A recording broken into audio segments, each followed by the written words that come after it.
the middle.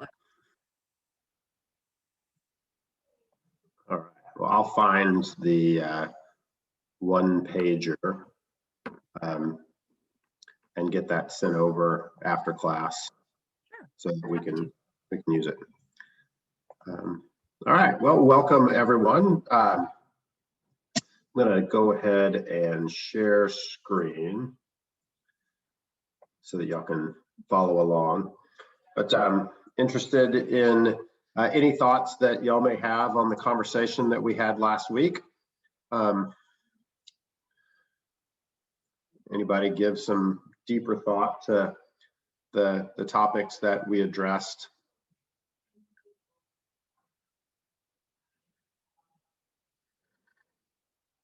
Diane, you're ready to jump in, I can tell. I don't know about that. I feel like, I don't know. I feel like there were a couple of times that I did think about it on the side and just thought, I don't know, like it just popped into my head and it was nice to like just kind of have it as like a refresher type thing, or like be in a situation where I'm like, oh, this relates back to the conversation that we just had. Yeah, I don't know. Like other than that though, nothing really specific outside of that. Anybody have a classic 90-10 episode over the last week where you just got pissed off about something, or someone got pissed off at you? That's more likely the case with in my experience.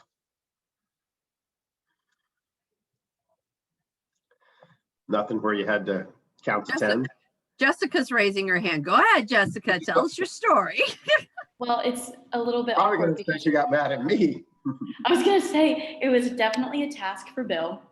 So it's a little embarrassing to talk about, but he wanted me to sell. I'm going to cry talking about it because it was the most horrible thing. It was just the worst process ever. It was this huge, giant, like chandelier almost thing. And he was like, sell it, see if you can get any money for it. But the only person who's interested in buying it is in Florida. And so shipping cost like more than 50% of what I was getting to sell it, which was super frustrating. And so I was like, throughout the week, like over a course of 4 days, I went to CubeSmart, U-Haul, another like place to get a box, Home Depot, Walmart, the post office, a different post office location, UPS and FedEx to try and like get the cheapest. And it was just not working. I was not having it. And it was, when I finally got it sold and shipped off, it was like the most relieving, but also I could like feel the frustration leaving my body. And it was all I could do to not yell at each postal worker. And like, it was so bad. But I didn't yell at it. I didn't take it out on anybody. Like I definitely was super frustrated and upset and like cried in my car, but I didn't cry at anybody else. And I think that is practicing the 90-10. That's right. You get to control your reaction.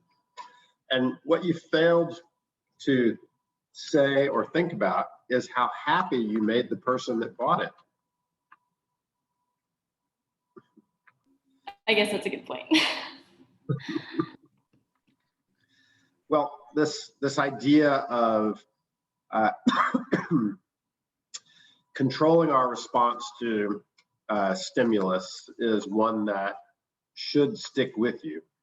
And as you find yourself in these situations where, the natural and normal response would be to be upset, exhibit emotions.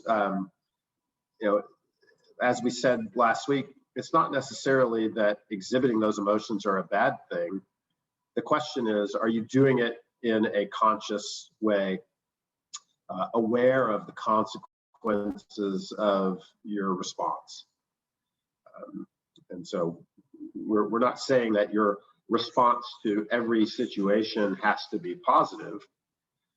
We're just suggesting that it's up to you to determine how you're going to respond and be conscious of the potential consequences of how you act and how you respond to those situations. And we don't control them, right? As much as we would love to think we control the world around us, the reality is there's so much that happens that we have no control over and no say over. and our only all we really can do is to react. So in preparation for today's conversation, you were asked to read a summary of a book called The 5 Practices of Exemplary Leadership by a duo based in California. I think they're at UCLA or USC, one of the two, named Kouzes and Posner. They have done research into leadership for well over 20 years, probably going on 30 years at this point. And their focus on leadership, I think, is interesting because they're not really trying to create a philosophical underpinning for leadership. They're not trying to create academic work. Their focus is on paying attention to what leaders actually do. So it's not a grand study into leadership theory or philosophy. Their focus is actually going to organizations, following leaders around, determining who the most effective leaders are, and seeing what they actually do that makes them effective at their job. And after doing this with thousands and thousands and thousands of people, they've been able to take millions and millions of data points and distill all of that information down into a fairly simple framework that that categorizes leadership practices into 5 big groups, and then gives us very discrete examples of what kinds of things leaders do in each of those categories to be effective. And their big mission is to communicate that leadership is a skill that can be taught and a skill that can be learned. So we start with this quote that from the book that says, "Leadership is not the private reserve of a few charismatic men and women. It is a process ordinary people use when they are bringing forth the best from themselves and others. When the leader and everyone is liberated, extraordinary things happen." So leaders come in all shapes and sizes. You are not born a natural leader. It is a set of practices that, when developed and honed over time, can turn anyone into a leader. So we're going to explore those 5 practices, and I'm going to invite you to provide your perspective and experiences with them. The 5 core that we're going to go through, number 1 is model the way. 2, inspire a shared vision. 3, challenge the process. 4, enable others to act. And 5, encourage the heart. So we're going to dive in. The first is model the way. Create standards of excellence and set an example for others to follow. What's another way to say this? Maybe a more common way to say what this practice is all about.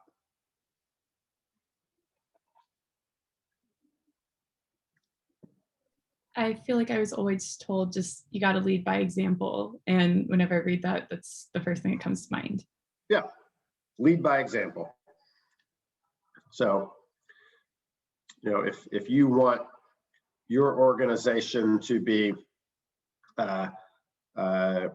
lighthearted and engaging, and where people kind of joke with each other, as a leader, that's the example you have to set, right?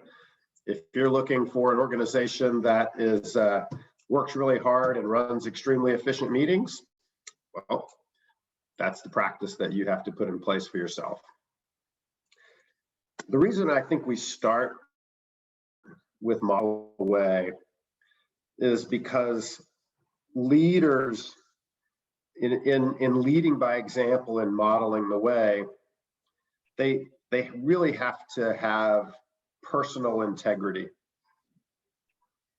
And we often confuse the word integrity with morality and ethics, when integrity really means that our personality is integral, right? That our actions and our words communicate the same thing, right? So, you can be behaving perfectly morally, perfectly ethically, and lack integrity, right? If you simply say one thing and do another, you are behaving in a manner that lacks integrity, right? Integrity means that we're integral. We do what we say we're going to do. So, when we think about some of the behaviors that we talked about last week, how might that cause problems for a leader?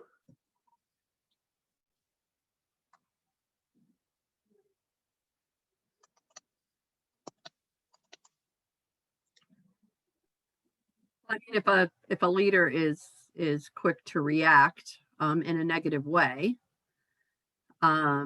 and blow things out of proportion, and then go back and apologize later or whatever, that you're gonna possibly have the same thing happen with the other people on the team, and then you kind of have an atmosphere where people are used to getting yelled at, and that can become a very unhappy place for people to work. Yeah. So, we get what we give in leadership roles. And particularly for those of us who are very conscious of the culture in the organizations we lead, we have to ask ourselves whether we are modeling the way, right? Are we demonstrating through our own actions and our own behaviors the exact culture that we would like to be emulated throughout the team and throughout the organization? So modeling the way, leading by example, is extremely important. And it's also one of those practices that I think is a challenge for people who are making the transition into a leadership role. If you're coming up through an organization and you're accustomed to being, one of the guys and one of the girls, and you're doing your thing and getting rewarded for it, and now you find yourself in a position of authority, it's a really strange feeling to recognize now that people are watching you and they're taking cues from your behavior and they're parsing everything you say. And it's difficult to just continue to behave the same way you've always behaved, because now you have this big spotlight shining on you. And that's one of the the things that comes along with being in a leadership capacity is people are watching and they're expecting you to lead by example.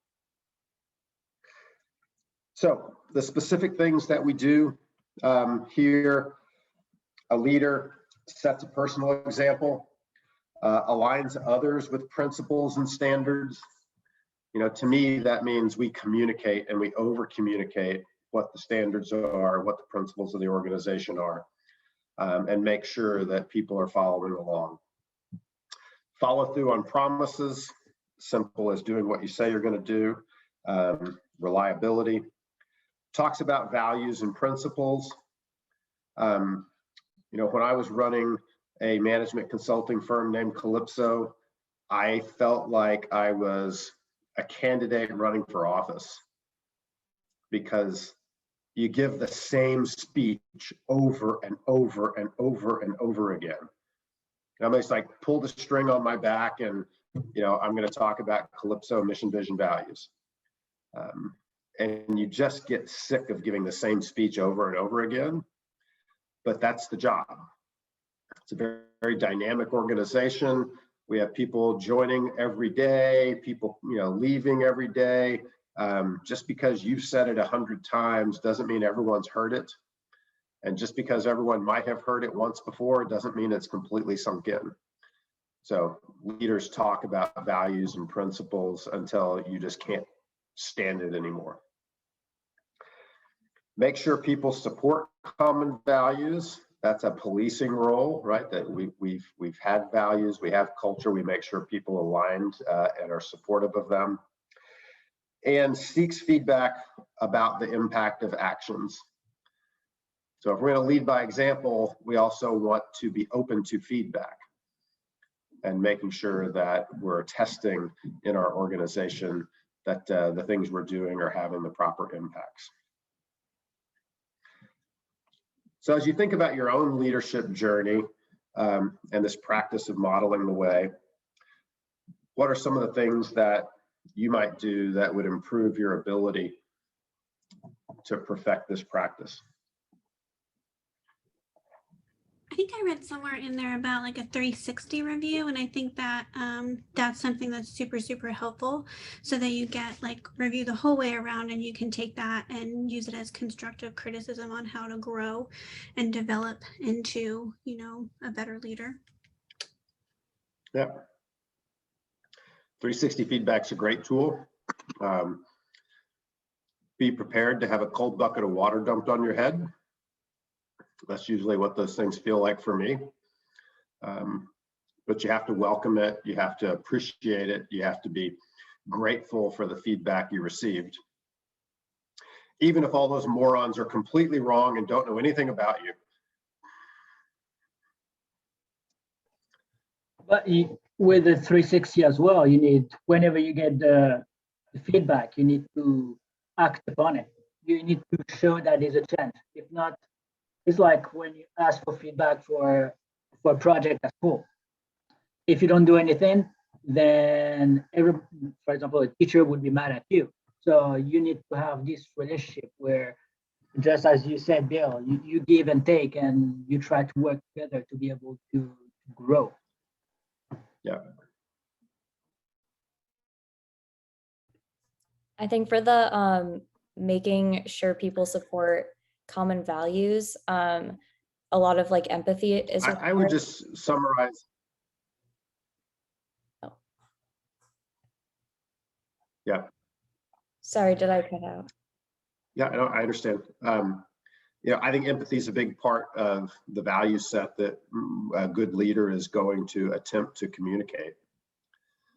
The thing that I would encourage you to understand about Model the Way is this is basic integrity, basic behaving in accordance with the standards and the values that you set for the organization, not saying one thing and doing another.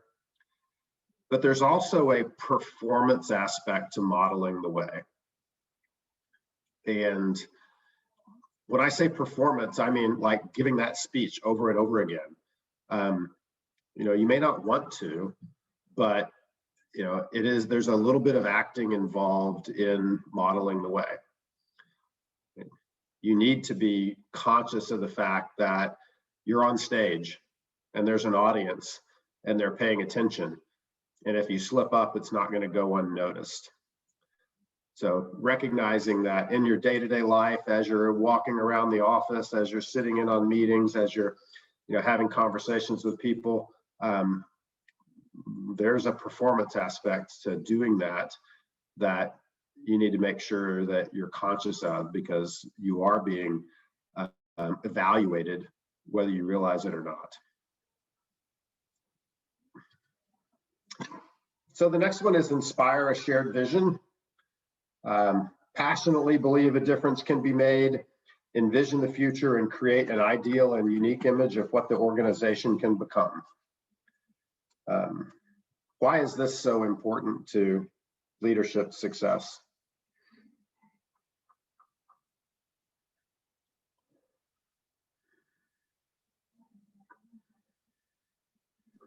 I think people need to see, and assuming it's a work environment, they need to see that what they're doing day to day connects to something larger and long term so that they have motivation to be a part of it. Yeah.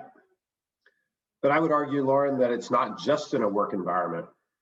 I mean, if you're on a nonprofit board, right, you still need to be motivated to give energy to the cause. If you're in a student organization, right, you're asking essentially for volunteer time and hours. You have to have some level of destination defined that people are working towards, that they can be motivated to put in extra effort to accomplish. So the specific practices that we think about and inspire a shared vision looks ahead and communicates the future. I mean, if you go back to our first week, we said, leaders own the future. They live in the future, right? Managers are all about today and getting shit done and making progress. Leaders are the ones that look around the corner and tell us where we're going. Okay, so leaderships are future oriented. They're looking at where we're taking the organization. Describe ideal capabilities, right? This is our aspirational goals of what the organization needs to be able to do. We talk about how the future can be better. Show others how their interests can be realized. It's one thing as a leader to say, here's the vision for the organization, here's where we're going, here's what we want it to look like. But we also need to take the next step and make sure that people within the organization see themselves in that vision, that there's a role for them, and that it's not just about the organization's goals, that in pursuit of the organization's vision, individuals can realize their own interests. Communicate purpose and meaning, and remain upbeat and positive. I can tell you, Samantha, when did you join the Moyono team? The very beginning of March into February. Of last year? This year, 2021. So, Diane, if you remember back to March and April of last year, what was the overriding message that was being delivered to the team? It's really scary. It was that COVID had hit. We were talking about closing down because the country was closing down, and the discussion was how we were going to survive, how we were going to pull through, and how we were going to come back stronger than ever. Exactly. Right. Now, Courtney may have left that meeting and curled up in the fetal position in her office and cried for 45 minutes afterwards. But the job of a leader is to remain upbeat and positive, inspire a shared vision, talk about the difficulties that we're facing, right? We wouldn't sugarcoat the challenges, but the future is always brighter, right? Everything's getting better. It's going to be tough, but we know we're better than anybody else at this, and so we're going to win in the end. So, being an inspiring leader is kind of easy when things are going well. It's when things go bad that you can get put to the test, and you have to remember that we're going to look ahead, we're going to communicate the future, and we're going to remain upbeat and positive. We didn't cover the topic of intrinsic motivation in this abbreviated course, but we all, we try to differentiate in leadership between extrinsically motivating people with things like bonuses and incentive systems, and hiring and cultivating people that are intrinsically motivated. Intrinsically motivated means I'm not doing it for the money. I'm not doing it for the promotion. I'm doing it because I love doing it, right? I'm bought in. I've drank the Kool-Aid. I believe in the vision, and I'm realizing how my interests can be realized in it. And I'm going to drive this because I want to, not because I'm being bribed to. And so if we do this well, we can have an entire team of people that are very intrinsically motivated. Recognize that you cannot command commitment. It doesn't work, right? You can't command that people are committed to a vision. You can only inspire that. You know, I would argue that commanding people to do things has never worked, but it certainly doesn't work in today's day and age with a mobile workforce, tons of opportunities. Anybody that's any good can walk out your door and be working someplace else tomorrow. So you can only really inspire a shared vision and make sure that as a leader, your vision becomes our vision for the organization. And if you can't, help somebody realize their own interest in your organization, your responsibility probably should be to help them find another organization where they can realize, their own vision for themselves and see their own interests realized.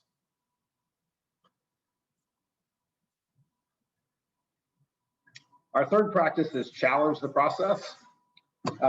As a management consultant, this is my favorite. Search for opportunities to change the status quo. Look for innovative ways to improve an organization, experiment, and take risks. Fundamentally, leaders should always be dissatisfied with the status quo. I don't care how good things are going, right? If everything is firing on all cylinders and all the news is good and the sun is shining and the bonuses are flowing, it's still the leader's job to say, I'm not quite satisfied with the way things are. I think we can do better. You're always challenging the process, even if the process is working just fine as it is. There's an old saying, right? If it ain't broke, don't fix it. Well, leaders actually don't believe that. They say, if it ain't broke, break it, right? Let's go figure out how to make it better. So what does this look like in practice? We challenge skills and abilities. Hopefully you have somebody in your life that pushes you, whether that's personally or professionally, whatever goals and objectives you have, that you have an accountability partner and someone's pushing you to do more and do better. Help others try out new ideas, recognizing that there's risks involved in new ideas. So some people may need some air cover and a little bit of support to have the courage to try something new. Search for innovative ways to improve. I think our organization is always taking steps to advance, whether they're new strategies in marketing or new systems or new ways to organize work and share it among team members. We're looking for innovative ways to improve. Ask, what can we learn, particularly when something goes wrong? Okay, we screwed that up. What did we learn? What were our assumptions? Where did we go bad? How are we going to learn to not make that mistake in the future? Break projects into smaller, doable portions and take initiative in experimenting. What does experimenting mean to you? What connotation comes from that word in this context? Kind of not like following a pre-written system or rule. So the challenging the process is one of my favorites, because I tend to like the devil's advocate position. But it definitely, like when you get to the point of where you need to actually start that initiative that you talk about, it can be really scary. And so being okay with failure and failing quickly and getting back up is really important. Yeah. So with experiments, that implies we don't know what the outcome is going to be. Right? We're dealing with uncertainty. We're dealing with risk. We're going to try something, and maybe it'll work, maybe it won't work. Who cares? Maybe we'll learn something in the process if it doesn't work. And I think that, Rose, the work you've been doing over the past several months, it's all an experiment.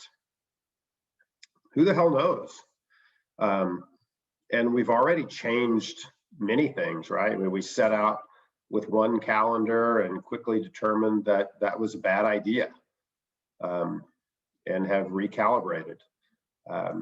We put together a fundraising program and piloted it with a handful of people and learned a whole bunch of things about how it needed to be improved.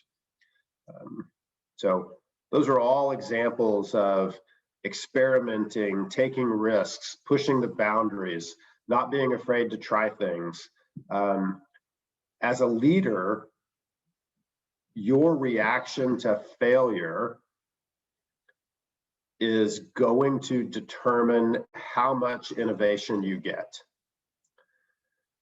Right? If you have a strong negative and punitive reaction to experiments that go bad, no one in your organization will take risks.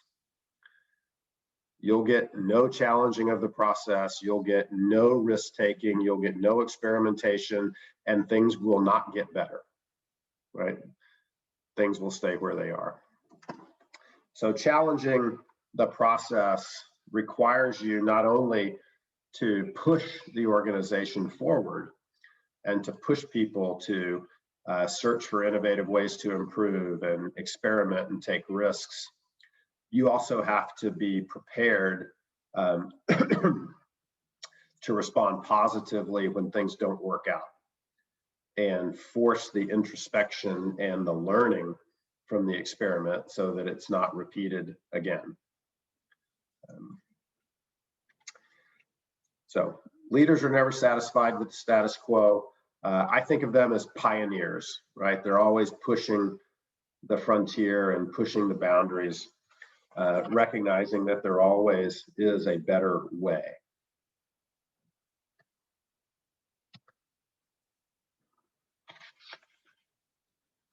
The fourth practice is enable others to act. Foster collaboration and build spirited teams. Actively involve others. Understand that mutual respect sustains extraordinary efforts. What is enabling others to act really all about? What words come to mind when you think about this particular practice? Support. I think encouraging, supporting, Yeah. just like building up your team. Yep. Melinda, you had something to contribute? I said the same word. I said support. Same word as Samantha. Yeah. I think it could also be maybe challenging somebody into like a different area in your team or growth within the team. Mm-hmm. So I think support is right, and challenging to push the organization to grow is right. Because I'm inherently lazy, I think about it as leverage, right? How do I get shit done without me having to do it? I can always do it, but I'm certainly going to be limited in how much I can get done, because the one thing that's true for all of us is there's only 24 hours in a day. And, even if you only sleep 4 hours a night, you still got to sleep a little bit. If you really want to have an impact as a leader, you do that through other people. Yes, you're all smarter than anybody else that works with you. And yes, you could probably do it better than whoever you're asking to do it for you, but you're really limiting the impact you can have. So this is really about creating a we and using leverage to great advantage. This word in this paragraph, collaboration, what's the alternative to that? If you're leading an organization, if you're not fostering collaboration, what's the alternative?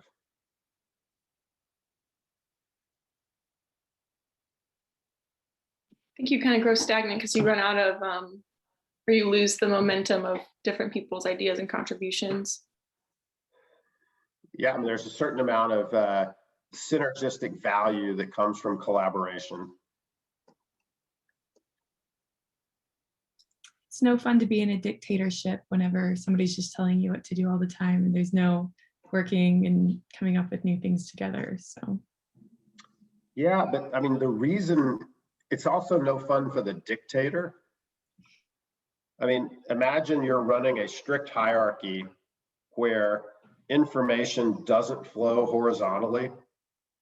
mhm. Information only flows up and down. So without collaboration, without horizontal communication, all information has to flow up to the leader and then get recommunicated back down to other people in the organization. It's a lot of work. Much easier to foster collaboration, get people working together, and encourage lots and lots of horizontal communication. I think what also happens too, Bill, and you and I both experienced it, is information doesn't get shared at all, right? So everybody works in silos, and yeah, so that's even more dangerous because the leader's not even getting the information. Yeah. So the specific actions that enable others to act: the leader fosters cooperative relationships. And in this case, cooperative is the opposite of competitive, because many of you might have had experiences working in organizations where there was a very competitive dynamic among the team. This happens in corporations where you've got hierarchies and there's 4 people working at one level and there's only one spot at the level above. And the only way you're going to get that spot is if you beat the other 3 people at your level. That's not the recipe for a healthy cooperative set of relationships. That drives a competitive dynamic. It drives information hoarding, posturing, rather than getting the work done. So we really want to foster cooperative relationships and really keep our eyes out for competitive behavior and call it out when you see it, because that competitive mindset is based on a zero-sum game way of thinking about your own career and your own progress. Actively listen to diverse viewpoints, treat others with respect, supports decisions other people make, even if they're not the same decisions you would make. I often find myself having conversations that go something like, I fully support the direction that you're taking. The next time you're in a position to make a decision like that, here are 2 or 3 things you might want to consider that might point you in a different direction. supporting the decision without, necessarily robbing them of the insight that you may be able to bring to help them make better decisions in the future. Provide leadership opportunities for others, right? This is also a very healthy, cooperative environment. I'm not going to hoard all of the leadership opportunities in the organization.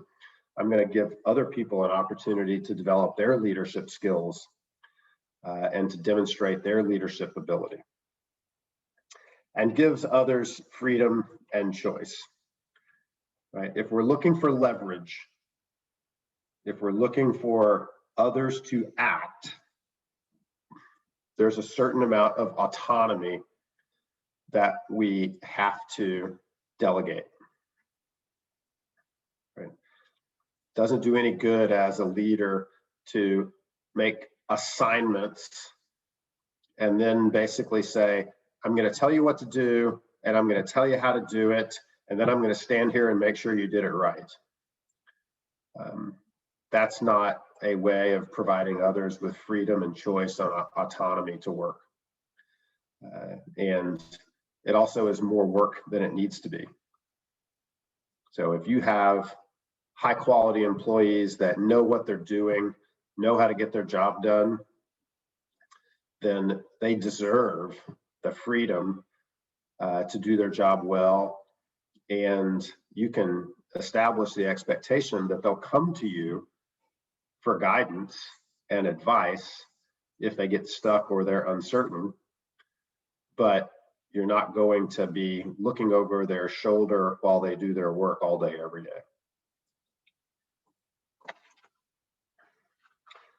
So freedom and choice are another word for what? I just used the word.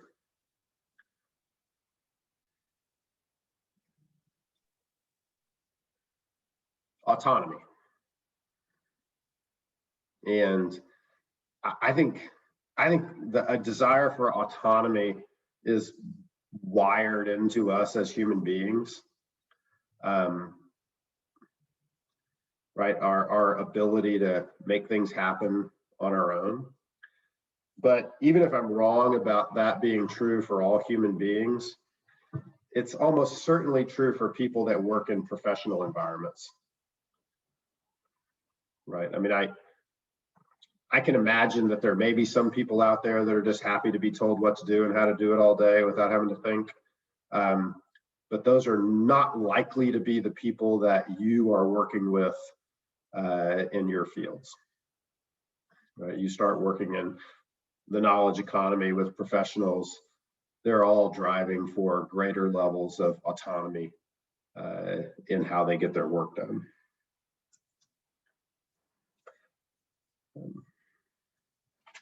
Thoughts on this one? Well, Bill, you were talking about leverage. So one thing that I have from experience is I have expectations really high for people, especially for employees. Maybe too high, but if I lower it, to me, it's like not even giving enough credit to the people. So that's why I keep them so high.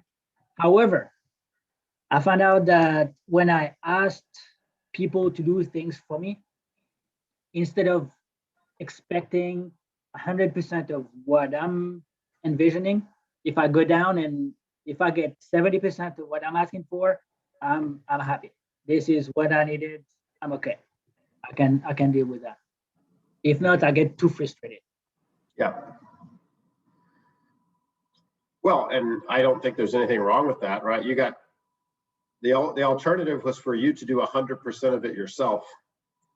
So getting 70% from somebody else, particularly if you can make it better and get it to 100, with a little bit of effort, you're still gaining value from leverage.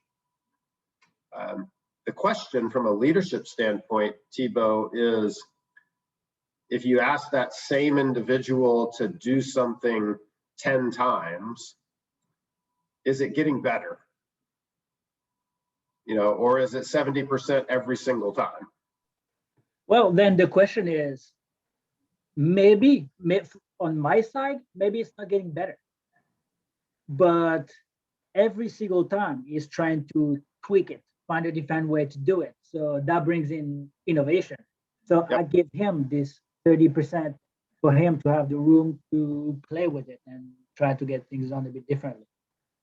Yep.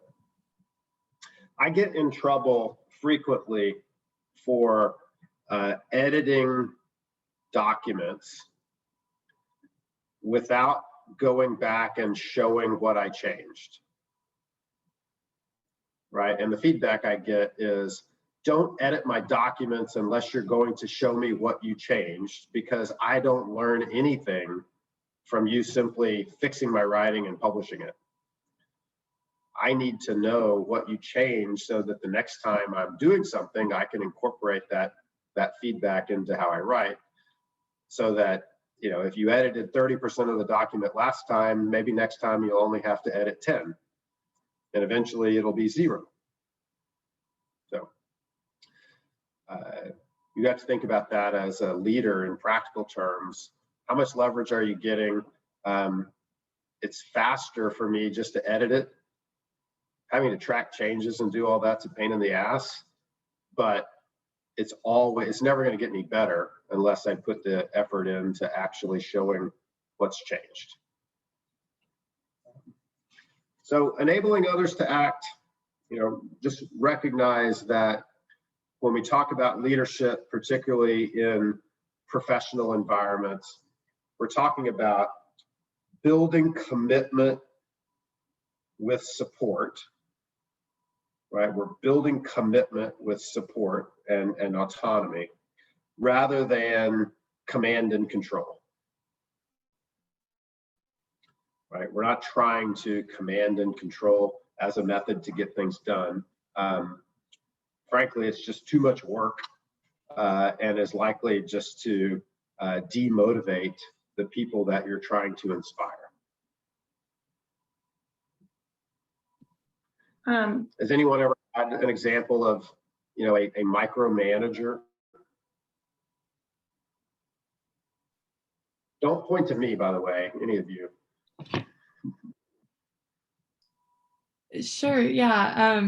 I've definitely been in positions where it's micromanaged, and I've seen how that affected the team as a whole. There was no morale. I feel like no progress was ever made on any of the projects that we were working on or working towards. And ultimately, it resulted in high turnover of the people on our team and just kind of a low quality of the product that we were producing.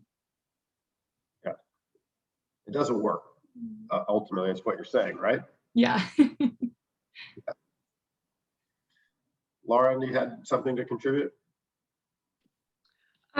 Yeah, just like a little bit earlier in this discussion, I had a thought that an important piece to me about this is, you know, not just about delegating tasks, but about like knowing the nuances within your team or group of people, like being able to recognize what someone is naturally good at or has a skill in or just enjoys. And when you identify that and communicate it to them and say, like, because I've noticed this in you, I'm going to have you take the lead on this, I think goes a long way to someone really producing quality work and taking ownership, because I know when people have done that with me, it makes me feel really empowered and also makes me feel like they see me for who I am, not just as a worker, but like as a person who's contributing something to the team. And so I think that, again, just shows people that they're valuable beyond like their ability to just get something done. It's that they have something specific. So yeah, just being able to like identify what makes people unique in whatever environment. Yeah, and you know, who doesn't want people on their team utilizing their strengths all day, every day? Right? I mean, that's the dream, is that everyone's not only contributing, but they're contributing from a place of strength. That the things they're contributing are the things that they're not particularly good at, not only have an aptitude for, but that they love doing. Right? that's kind of the dream scenario. Everybody on your team are doing things that they have high aptitude for, but also a tremendous love for. That's kind of the nirvana of a motivated, self-directed, high-performing team. All right, our last topic, last practice is encourage the heart. Accomplishing extraordinary things in organizations is hard work. Keep hope and determination alive by recognizing contributions individuals make. This is the fun stuff. I mean, doling out recognition and praise. I mean, these are renewable resources, right? There's not some allocation of praise that you get as a leader that you have to hoard and make sure that you're not, over allocating praise in one place or another, or you'll run out. This is truly a unlimited supply of recognition and praise that you have the opportunity to dole out as a leader. And good leaders dole it out liberally. Why is this so hard?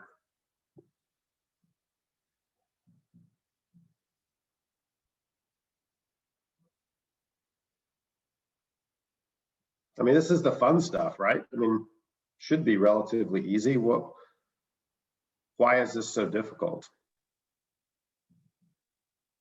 You have to be very aware of what each person is doing, and that isn't just like noticing one day of work. It's like keeping up with them throughout the year and noticing any changes and growth, and being able to give an authentic encouragement instead of just something that's vague and wouldn't mean much to them. Yeah. Also, if you do it to like an excessive point, people can tell when you're trying to be like overly praiseworthy in a way that's not authentic. And it can sometimes almost be like kind of patronizing if the person does it in the wrong way. So it's about knowing, like Rose said, like how do you pay attention in a way that's real and natural? Yeah. I struggle with this. I have to be very deliberate in my acts of encouragement. And, over the years, I've done different things. I've sent birthday cards to people. I have a random text, like a block on my calendar every Tuesday morning for, random text time. I keep a list of anything I heard that someone did, over the course of the week that was noteworthy. And I just say, hey, heard about that, thanks. And it's a practice that I have to develop because it doesn't come naturally. And I hope that, it's not just me. But, I think in leadership, oftentimes people work their way into those roles without a lot of recognition and praise. And so they may not necessarily recognize the impact, the positive impact and the value that it can have. And as a leader, it is very rare that you're receiving any recognition or praise from anybody. A leader's job day to day turns into, dealing with the daily shit. And, when you've spent 10 or 12 hours knee deep in the daily shit, and then you say, oh yeah, it's time for me to dole out praise and recognition liberally. Sometimes there's just not a lot of emotional energy left to do. And so you've got to be very deliberate about it. At least that's been, my experience is I have to make it a part of my work.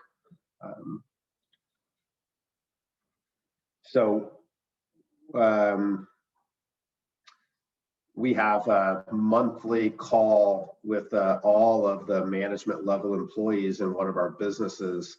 And at the close of that call, there is always a shout out section and a recognition of, 1, 2, 3 team members for doing something extraordinary that is in alignment with the values of the organization. It doesn't come with a plaque. It doesn't come with a monetary bonus. It's simply a shout out and a reinforcement of our values. But I think it's extremely effective in communicating what's important and encouraging the heart, not only for the people receiving those recognitions, but for the people that see what they're doing and see the praise that they're receiving and are inspired by it. Yeah, I was going to say, Bill, what's so nice about doing it in the group setting is, yes, you're giving them the focus in front of their peers, which is really awesome. So the specific things you might do, praise people, encourage others, express appreciation for people's contributions, creatively recognize people's contributions, celebrate accomplishments, and publicly recognize alignment with values. That's what we were talking about with this call, right? That those shout outs are always tied back to a particular value statement that the organization has at its core. So encouraging the heart is, gosh, it should be one of the easiest of the 5 practices because it's fun, it's positive, right? It's about recognizing contributions. It's about lifting people up. It's about expressing gratitude. It should be very simple. But the more responsibility you have as a leader, the more you're dealing with the negative energy associated with, dealing with the daily problems. That's when you really have to dig deep, into that well of emotional energy and be able to put in the extra effort to encourage the heart. Because this is where you can make a tremendous difference on the margin, right? You can do all these other things, model the way, inspire a shared vision, challenge the process, enable others to act. You've got it all working. What you haven't really done is tugged on the heartstrings of the people in the engine, right? And this last one is that extra dose of energy that you can get from people if you do it properly and you do it authentically, and it's not coming across as contrived.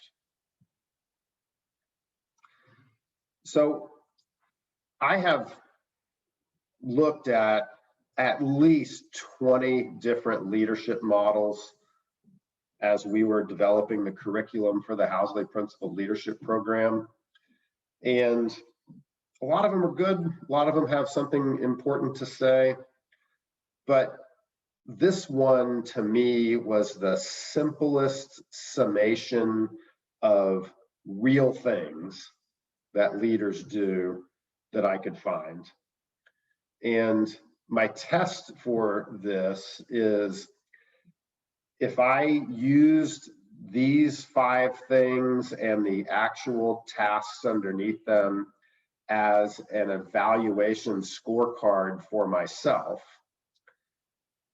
is it instructive, right? Does it tell me, Bill, we've done some reflection on your activities over the last quarter, and you've been doing a great job modeling the way. You've been challenging the process. You haven't really been talking about vision much. We're going to have to amp that up a little bit in the next quarter and make sure that we're communicating vision. you were kind of sending out text to people, encouraging them, and you've let that slip a little bit, you're going to have to put that back on your to-do list and make sure that we're getting these kind of things done. So that's my encouragement to you is I'm going to send you a little one-page summary of these 5 practices and the 6 actions that underlie each of these practices. And I keep it printed out and use it as my personal performance review to just say, how am I doing? I mean, if I'm doing all 30 of these things and I'm doing them well and in proportion, then I would expect to be performing at a high level as a leader. But every time that I perform a critical self-evaluation, I figure out that I've let something slip and that I need to reorient and rebalance and refocus some particular energy in one direction or another.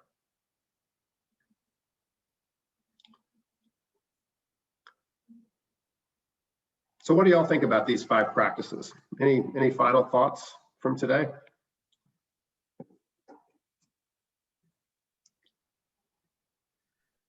If it is okay for me to jump in, I actually have a question for Bill and actually Melinda too.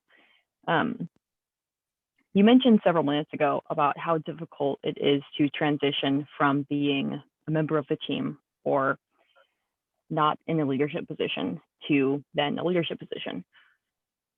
Obviously, integrity is super important here, continuing to be a leader even if you're not a manager. But what is some advice you would give to someone making that transition? So I'll go first and just say the transition from doer to leader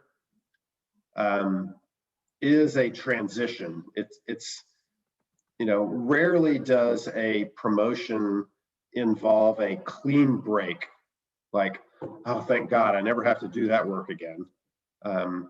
That's just not the way the world works.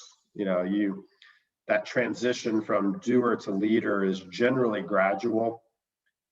Even if you get a promotion, there's still amount of work that you're going to be doing. And there are very few roles that are pure leadership, right? A lot involve a mix of doing, managing, and leading. And so recognizing that this is not binary, right? I'm not either a doer or a leader, that we're always both. And that in a sense you become, you were a player before, and now you're a player coach. You're not a manager, you're a player coach, right? You're still on the field, you're still making contributions, but now you have leadership responsibility for others. The thing that's unsettling is that first time that you realize that some casual, off-the-cuff comment that you made had an outsized negative impact on somebody else.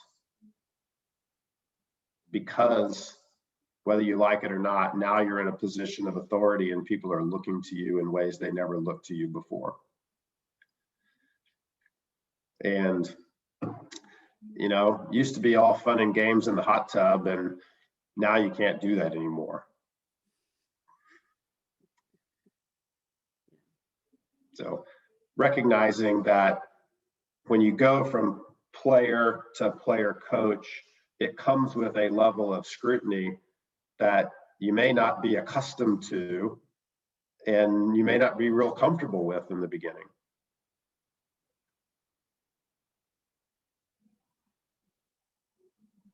That makes sense. Thanks for sharing that perspective. I could totally see how that is a transition and how that is a change, and how new leadership or having a new platform like that would definitely introduce a higher level of scrutiny and I guess feedback, we'll say. Well, and recognize if you get promoted, it may be that that was because there were 5 other people that didn't. And there may not be a lot of genuine affection for you in the early days of that role. Yeah, I think that's what I was going to say is, you know, you don't get too big for your britches too quickly, right? You know, don't wear it like a badge of honor and, you know, act like you're better than everybody else. It's, you know, there's a lot of humility and humbleness that goes along with it. And I think if you transition, you know, thinking of maybe how it would feel to be a person who used to be equal with you and is now not, you know, putting yourself in their shoes. So some empathy, just, I mean, being able to use those common sense things on your journey, you'll do fine. Awesome. Thanks, y'all. I appreciate that. That was great feedback, great perspective. And there is never less work at the next level. There's only more work at the next level. Your reward for success is more work.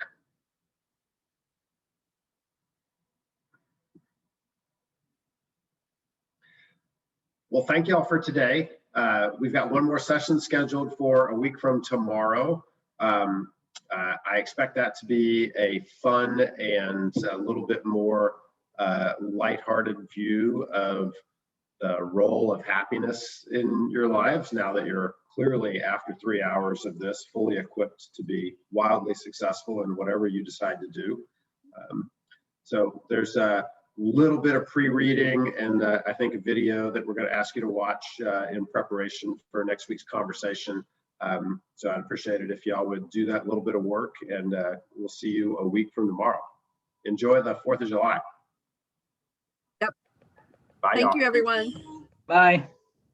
Bye.